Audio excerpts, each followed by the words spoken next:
joining us now with reaction. The author of the brand new book. It's out today. It's called Treason. Former Speaker of the House, Fox News contributor, Newt Gingrich. All right, here's what's amazing about this to me. Number one, you see the dark arts of politics that the Clintons played against Obama. That's now revealed in Wikileaks. And on top of that, you got this collusion, full collusion with the media. They're an extension of Clinton. Then it's also the State Department.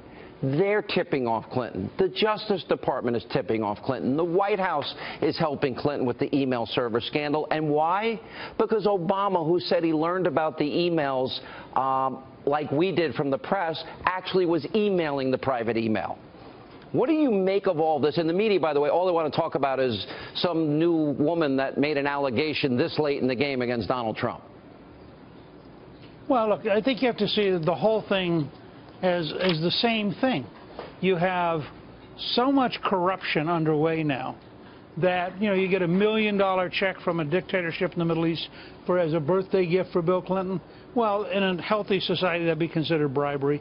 You get the richest man in Mexico donating millions of dollars to the Clinton Foundation, while he's also the major stockholder in the New York Times, which just happens to be doing everything it can to protect, Hillary Clinton. Can I just stop you? The $1 million check came from Qatar, a country that allows that its marital rape is legal.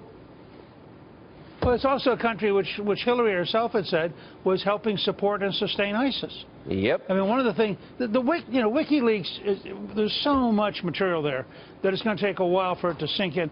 But WikiLeaks actually is going to presently give us an entirely new understanding of how sick and how dishonest and how corrupt the left is, and all of its mechanisms, the news media, the bureaucracy, the campaign.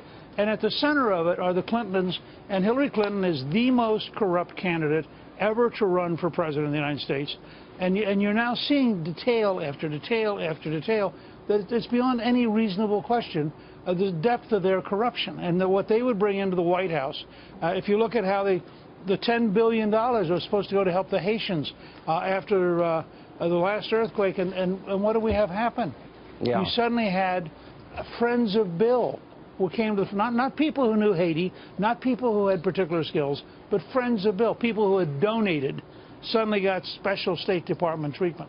This kind of stuff's surfacing now in a way that I suspect the average American over the next week or two is just going to be sickened by the repetitive example of corruption. Do you think it's a coincidence that here we are 25 days out of a campaign, and then all of a sudden, out of nowhere, 6 women come out and make allegations against Donald Trump? 6. And do you think it's coincidental it's happening right in the middle of a massive document dump that implicates the Clintons? Look, if you're the New York Times or CBS News or the Washington Post, and you're desperately propping up the most corrupt candidate in history, you're going to reach for anything. I think it's actually funny today that the man who was cited by that first woman being on the first-class flight in the airplane 30 years ago actually came out of the woodwork, turns out to be British, said, yes, I was sitting across the aisle, no, she's a total liar. I mean, you know, these things are all going to unravel. But it gives the media a chance for a few days to try to suppress the Trump voter, and I think it makes the polls highly inaccurate because you get 3 or 4 days like this, a lot of voters aren't going to say Donald Trump's name when they're called by a pollster, but they will answer Donald Trump. This is why Rasmussen is very different from some of the polls, because it doesn't require you to tell a person what you're going to do. That's pretty interesting. And I like what you're saying. It took me 10 minutes to outline just the headlines of what is.